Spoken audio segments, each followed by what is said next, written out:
Soon the company reached Rivendell, home of the elves. Elrond told them of a secret entrance to the dragon's lair, a door revealed only by the knocking of a bird called a thrush. After resting in Rivendell, they set out to cross the Misty Mountains.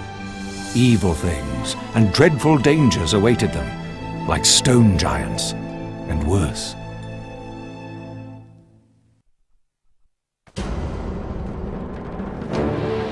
I've sent Feely and Keely ahead to look for shelter. Would you please give Beaufort a hand starting that fire? Aloha, everybody, and welcome to part 4 of The Hobbit. We are now in Chapter 4, Overhill and Underhill. When we reach the Lonely Mountain, we'll use my grandfather's map and key to open a secret entrance. A door even the dragon doesn't know about.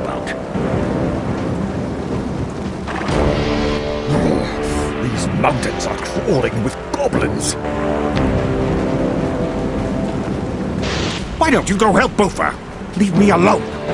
Jeez, Tori, Jesus. Someone's crabby today. God.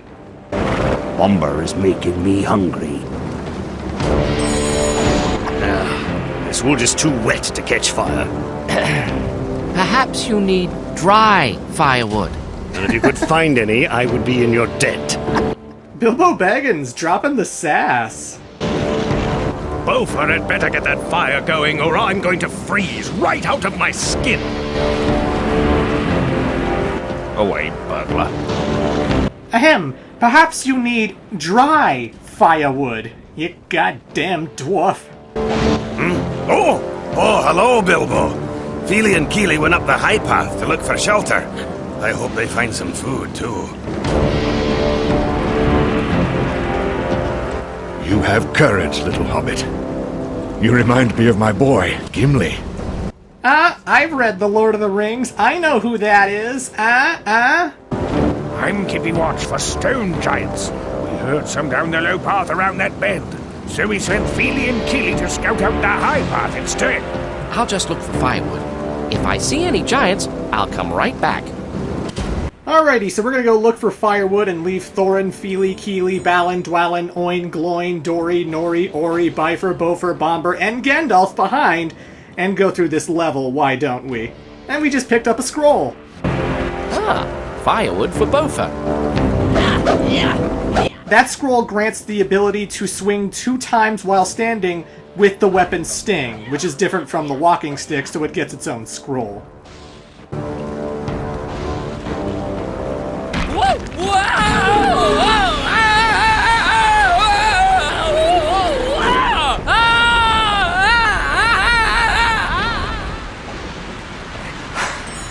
Well, there's no going back.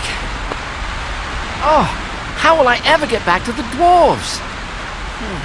I suppose if I follow the edge of this mountain, I'll find my way to their trail. So that's the justification of why this is a level. Bilbo got stranded from the rest of the crew, and in order to find them, he's got to go through this giant Misty Mountain pathway with a whole bunch of killer wolves! Jesus Christ! Obviously, what's different from the last 3 levels is that now we have the weapon Sting, this elvish blade that glows blue every time there are goblins and orcs and monsters nearby. In reality, in the game itself, the sword never stops glowing, ever.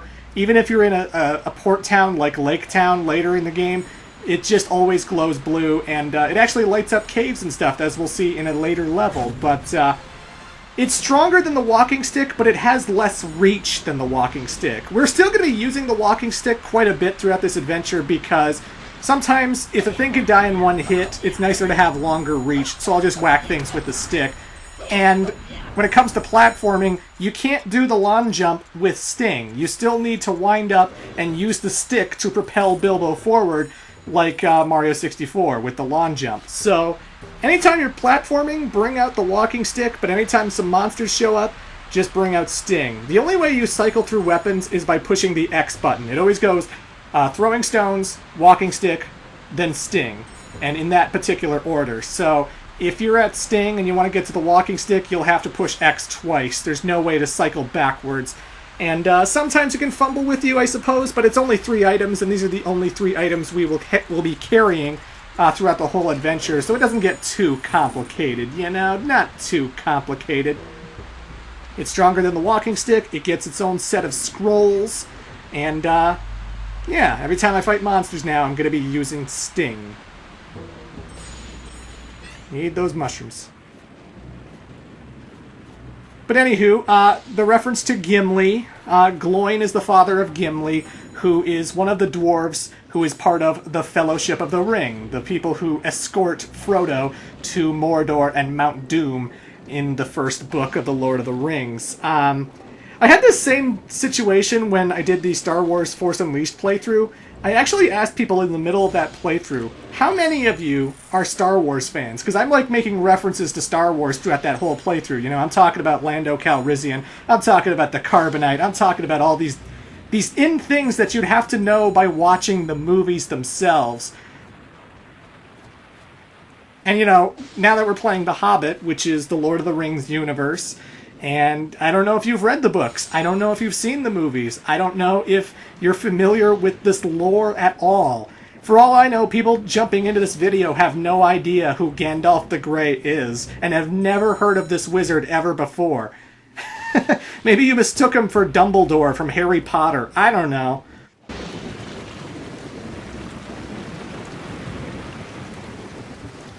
Thorin, what have you done with my burglar? Bofa sent him to find firewood. If he's not back yet, then drat him, I say. He's not been very useful. I brought him, and I don't bring things that are of no use. I hope he's better at dodging boulders than he is at fetching firewood. Me too, Thorin Oakenshield, me too.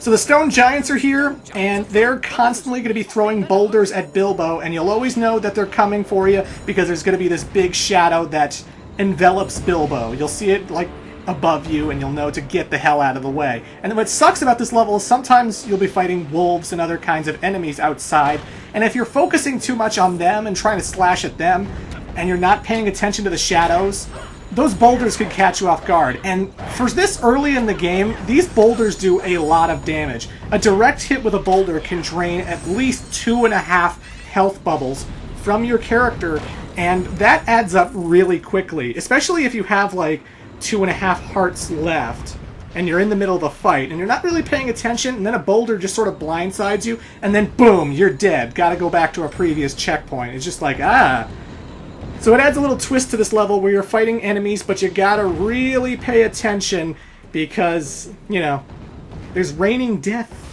Lots of raining death. And these vines will shrivel and fall apart, so you gotta jump from vine to vine really, really quickly.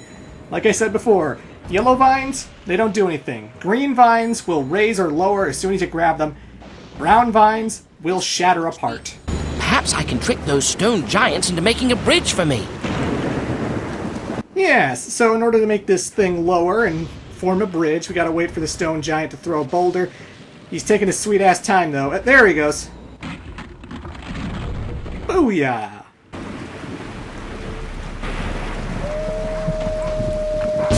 Thank you, stone giants! You made my escape for me! In your face, you stone bastards!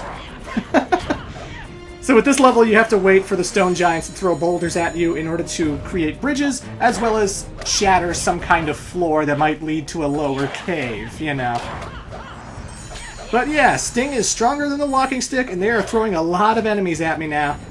Like I said, it's important to pick up courage points. It's a good thing I have as many health bubbles as I do right now, because when they're all surrounding you, they just drain your health so quickly. It's ridiculous.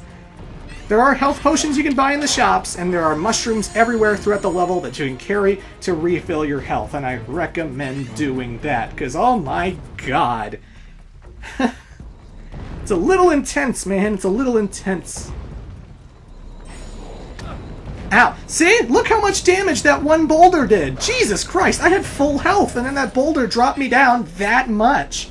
Imagine if I wasn't picking up any courage points ever. I was just speedrunning the game, and, you know, that would just be a nightmare. Just one little hit, and that's how much health you lose? I mean, Jesus Christ. Either way. That cave I was just in with all the wolves, You're bound to go in there one of two ways. I went in through the entrance, but when we come up to this part right here, I actually have to cross this narrow beam, and where the crystals are, it's actually broken.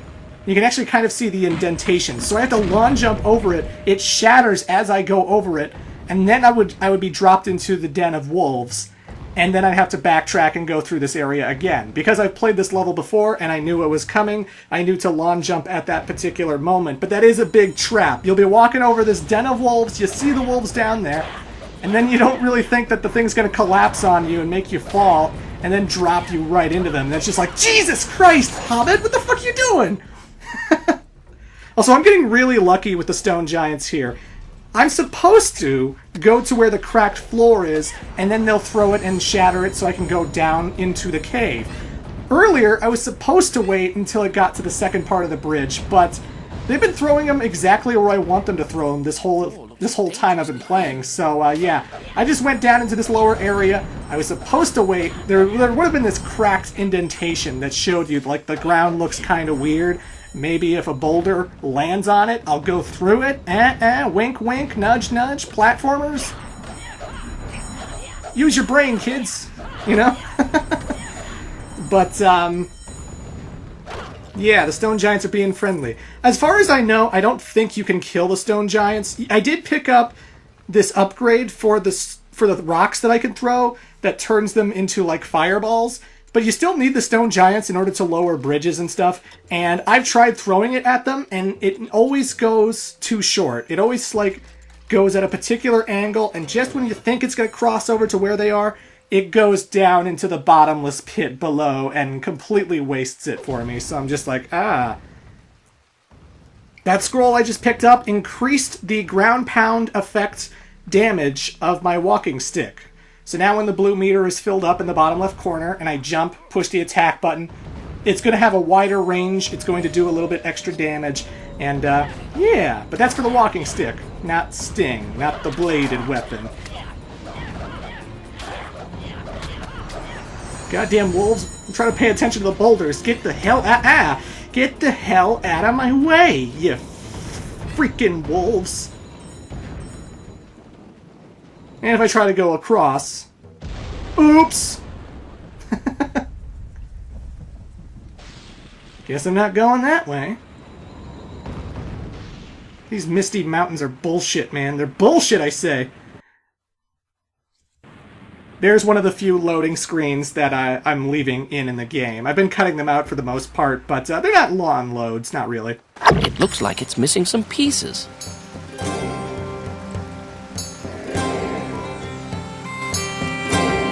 So I need to find 5 contraptions in order to make this clockwork gear system work so that I can open the door and get out of this area. And they're all scattered about, and you need to collect every single one of them. So you might collect like 4 of them, miss one, and then you can't really progress. So pay attention to your surroundings. I need to collect some golden trinkets.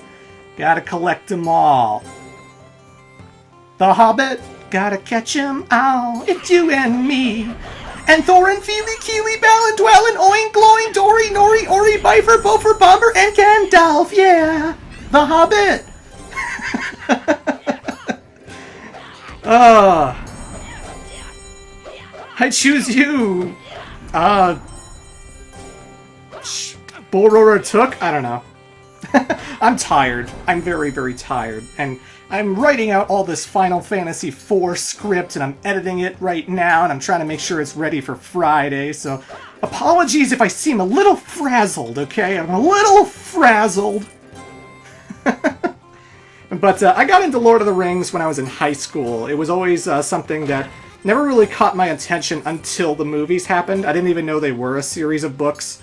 Even though I had visited the library quite a bit when I was a kid, so I don't know how I missed that, but when the Peter Jackson movie started up, you know, I avoided them for the longest time because I didn't think they appealed to me. I was like, I don't want to watch this movie about a weird half guy who's got hairy feet and this old wizard and there's dwarves and elves, and which is weird because I was really into fantasy stuff. I was really into like video games and I loved Final Fantasy and stuff. But for some reason I was turned off by the Lord of the Rings, and it wasn't until like about when Return of the King was coming out, that's when I got into the movies finally. I saw Fellowship of the Ring, and I just freaking loved it. And I was tracking down the books, and not too long after that, the movie trilogy ended, and that's when I ended up playing this video game of The Hobbit.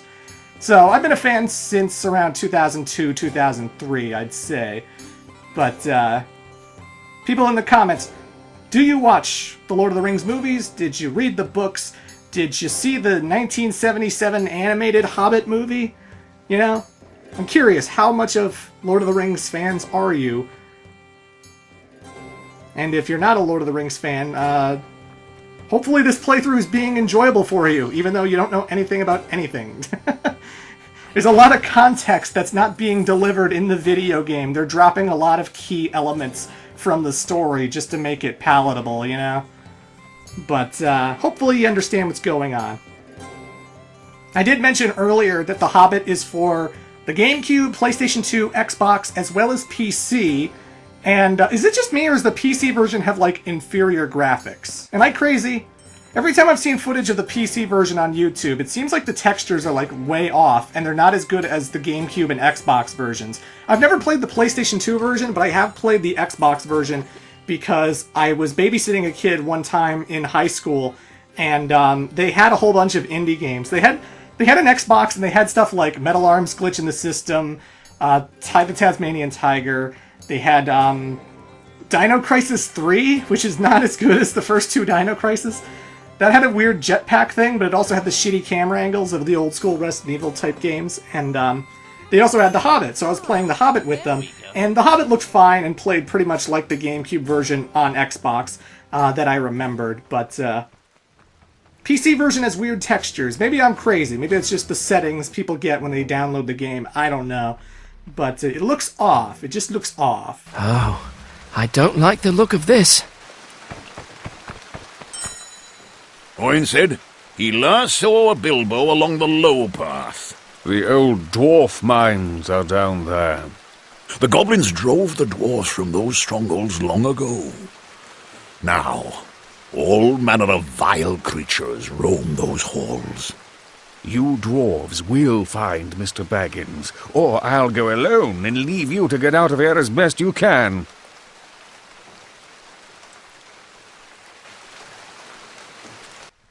So now we have a very slow platforming section. Again, Bilbo cannot swim. He will die if he touches the water at all.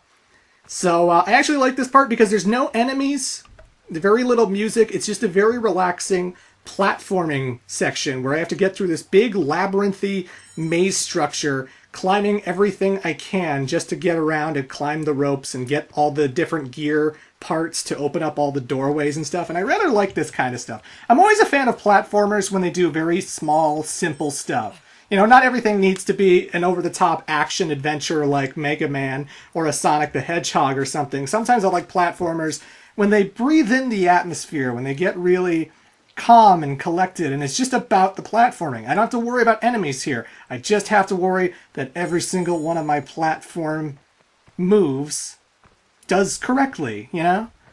And I enjoy it. I enjoy it. I'm constantly moving the C-stick camera around because the camera, it's not the greatest. It has some flaws to it. I mean, I will admit, I'm playing The Hobbit because I like it. It's a childhood favorite of mine. It's a game I really enjoyed in high school, but it's definitely a flawed game. It's definitely a product of its time from 2003 on the GameCube, PS2, Xbox, etc. But the camera could be a little bit better. Sometimes it gets hung up on walls, and sometimes when you're trying to line it up, the camera will just like kind of drift and move left or right when you didn't really flick the C-stick, and it's just like, oh god. When you're walking on narrow ledges or you're trying to get to areas that are just a little too pixel perfect, you don't want your camera fucking up on you, you know? You don't want your camera going all over the place, is basically what I'm saying. And some people may take this a little bit slower than I am. I'm going kind of fast just because I want to get this playthrough done with. I want everyone to enjoy this playthrough at a good pace, but sometimes I would play this level a little bit slower just to be extra careful. Sometimes, you know. But I'm the great Clement, and I'm going to rush through it as best as I can, because that's what I do. Bilbo's got to have courage. Bilbo's got to go fast. He's got to find the ring. Just like Sonic the Hedgehog. Why does it always come back to Sonic? God damn it. Another one of these odd contraptions. And it's missing pieces too. But yeah, either way, pay attention to all of the surroundings. Make sure you're looking out for all of those gear parts, because I need 5 for this contraption, and I'm going to need another 5 for the next contraption coming up. And lawn jump! Ugh! I love that. I love the lawn jump in platformers. It's always so good. No matter if it's Mario 64 or The Hobbit. I just love seeing those moments where you know you can't jump it normally. So you wind up, you get some running distance, and doosh! And then you make the jump, and it's just like, ah, yeah! I did that. That's satisfying. That's awesome. Yeah! I love it. You can also move blocks around, and the good thing about this game is like you can actually move them sideways too. So somehow when Bilbo's got something in hand, he can drag it to the left or right. You don't have to go to each side of the boulder in order to push it, like say Ocarina of Time. Now, if you want to move it left, just move left. If you want to move it forward, just move forward. Bilbo has a very tight grip on these moving blocks. He has a very, very tight grip. Hobbits are known for their tight grips. I assume, if I could have a conversation with J.R.R. Tolkien, but, you know, he's dead, so I can't. I gotta stop being morbid. Anywho. But along with the GameCube, PS2, Xbox, PC versions of The Hobbit is another version I've never played, but it does exist on the Game Boy Advance. I know that The Hobbit, published by Sierra, with the same art style and everything, was on the GBA, but I've never played it. You know, I did have a GBA in high school. I did play a lot of Game Boy Advance games, but they were mostly stuff like the Sonic Advance games, Mega Man and Bass, Final Fantasy, of course. And I never really had a video store that, like, rented off GBA games. They never held GBA games on, like, shelves so you could borrow them for, like, a few days. That was never a thing where I lived, and I don't think that was a thing in a lot of places. It's like, if you wanted to test a GBA game, you kind of had to buy it, you know? So if I had to go to Walmart or something and buy The Hobbit on GBA just to see if I would like it, whereas my local video store will let me borrow the GameCube version, you know, to let me have it for 2 days, and then boom! Now I know if I like The Hobbit or not, but not GBA versions. No, you can't just rent GBA games back when I was a kid. All I'm saying is, I've never played the GBA version. For all I know, it could be even better than this one, and like one of the best, most underrated GBA games of all time. So maybe you should check it out. I know you can't rent it, but I'm sure there are emulators and ROMs. Not that I condone piracy, you know. But if for some reason you do. I've never downloaded The Hobbit on GBA, and I don't plan on testing it out anytime soon, because I'm just so busy. March has been so busy, man. I'm trying to get Mass Effect Andromeda done real quick before April 5th, because Persona 5's coming out soon, and I want to play Persona 5. Oh my god. There's too much gaming. There's too much gaming. Either way. That's the fun platforming section. I really like that quiet platforming section, but now we got a whole bunch of imps who are guarding this troll key, and they just won't leave me the fuck alone. What are you dancing about? What are you having such a jolly time? Why do you get your kicks out of terrorizing hobbits? I'm bigger than you! I'm not bigger than most species! Dwarves are bigger than me. Men are bigger than me. Elves are bigger than me. But you imps? Pah!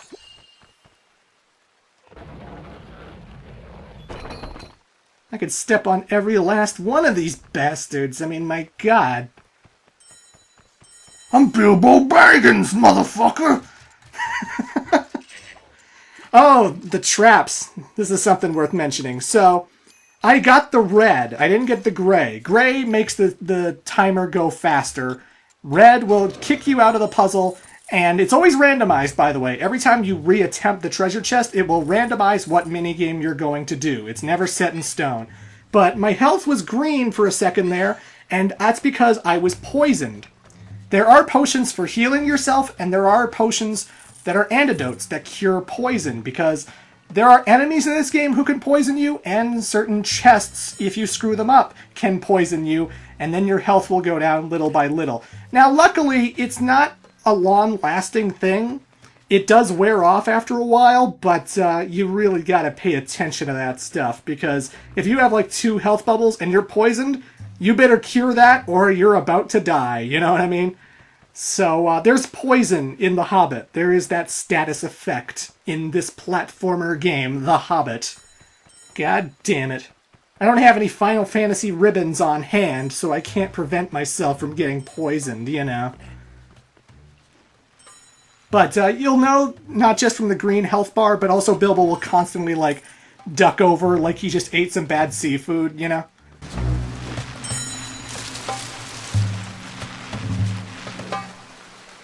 Bilbo! Up here! Oh, Gandalf! You'll never believe what happened. There were giants and wolves and even... Plenty of time for stories when it's warm and dry. And then I got poisoned by this treasure chest? Why are there poison traps in all the treasure chests in Middle-earth? It doesn't make sense, Gandalf! This world is bonkers and bullshit! I want to go back to the Shire! I hate this land! Everything wants to kill me!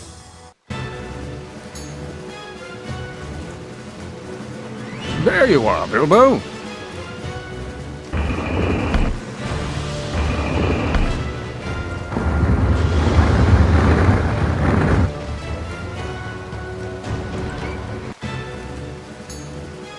Clash, crash!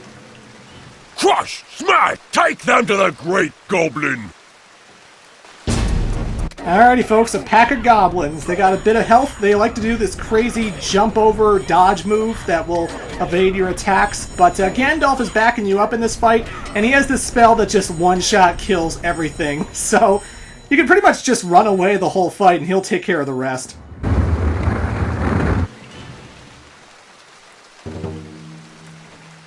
This should stop those goblins.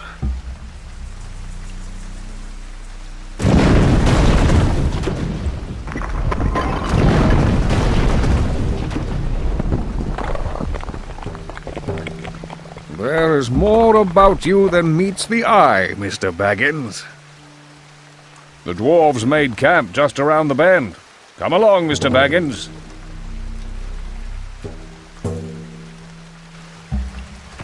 Oh good, those goblins shall not pass. But yeah, this is it for the stage, folks. We're good, we're good. We made it back to Gandalf and the dwarves, so I would recommend talking to the dwarves first before you talk to Gandalf, because that instantly ends the stage, and you still want to deliver the firewood so that you can get the courage points to finish that particular quest. So talk to the dwarves first. Well, here's your confusticated firewood. Good lad. And they're good courage crystals, too. All pinks and whites. Those are the best currency. So, yeah. You should try to keep yourself out of trouble, Baggins. While our burglar was lost, Keely and I found a nice dry cave. Oh, I forgot to tell you. Sometimes trolls make their homes in these mountains. Sure hope you didn't run into any out there. I got boulders thrown at me, you goddamn asshole! The sun sleeps, and so should we. Time to make camp, Mr. Baggins.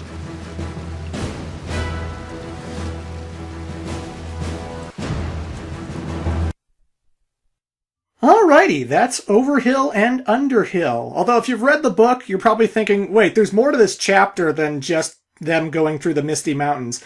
Yeah, we're going to be seeing the rest of the chapter in the next level, but they call the next level Riddles in the Dark just because it also happens to include the chapter Riddles in the Dark in that level, so yeah. I'll see you guys in part 5. Till then.